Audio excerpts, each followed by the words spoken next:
You know, they say that when you're dying, your whole life flashes before your eyes. And you can't remember our wedding or our vows. That means you ain't dying, baby. Why renew our vows? Well, because maybe the second time will be the charm. I think they should be memorable. I think it's something that you should remember. I know I treasure my memories. I bet. Even though we have all our games and our scams and we have our fights, we always end up standing for each other in the end. Well, mostly. And I think that's worth commemorating. I think it's worth redoing those vows. I'm game.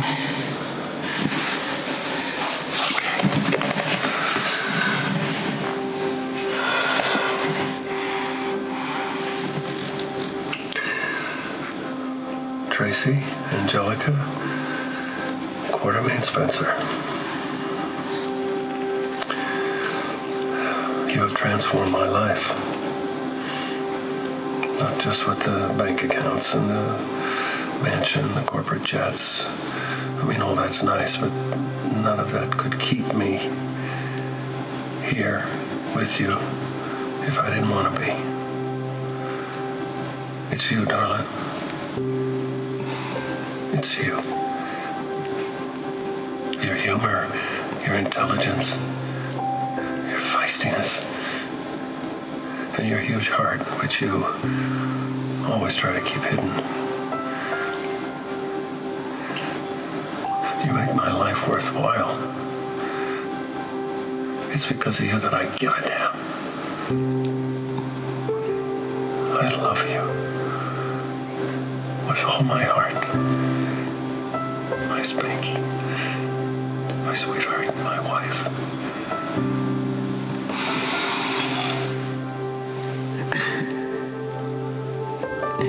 Lucas Lorenzo Spencer.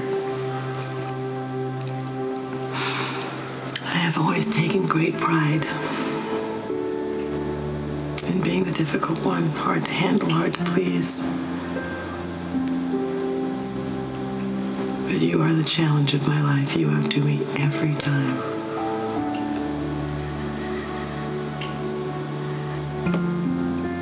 You know me better than anyone. You know my heart. You even know that it beats faster when you walk into a room.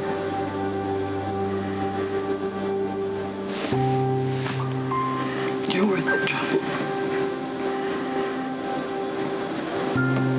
I love you with all my heart. You are my beloved husband.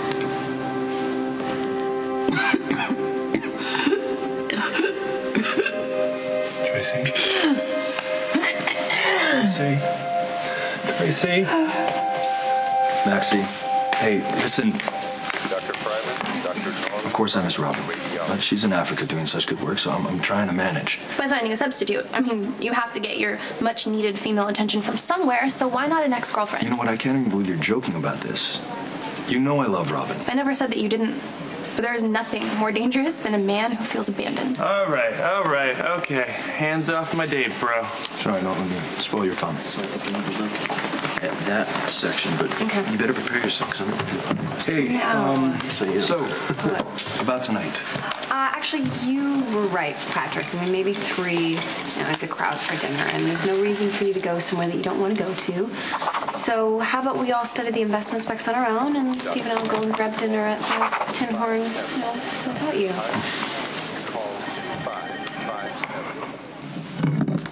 While you were breaking into Brooke's apartment, I managed to get the rest of the day off. What did you have to do to Kate? Hit her over the head and lock her in a closet? No, actually, Maxie and I convinced her that she needed to go to the Publishers Awards in Manhattan, so that leaves me with 18 hours of uninterrupted time. How about we do 17 hours? And then when I come back, I promise I'll touch every base.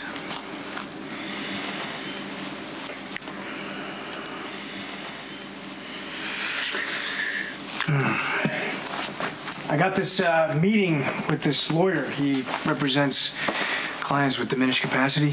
So, I don't know. I'm going to talk to him about Michael's appeal. I don't know if it'll help, but it's worth a shot, right? Michael is so lucky to have a brother that would move mountains for him.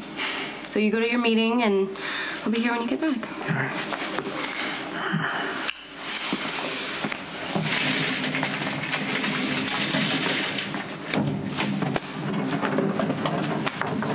I guess I've seen a side of Dad that you haven't. Because you grew up with him. Well, he still loves you. And it kills him what Kiefer did to you. And he hates the fact that you think he's even capable of being abusive. But I saw what Dad did to Claudia, and so did you. Maybe you can justify it because she got you shot. But it's harder to forgive abuse when you've been on the other end of someone's fist. Okay, you know, Dad's not perfect. All right, he's not like other fathers, but he loves us. All right, you never, ever, ever hurt you. Dad hurts people all the time. He has a terrible temper. And when he blows up and does something awful, it's always someone else's fault. And I'm not asking you to turn the other way. But maybe you can give Dad a break. He may surprise you, Christina. Can you just try with him? For me. Michael, if it wasn't for Dad, you wouldn't be here in prison. I saw Carly today, and I know the signs.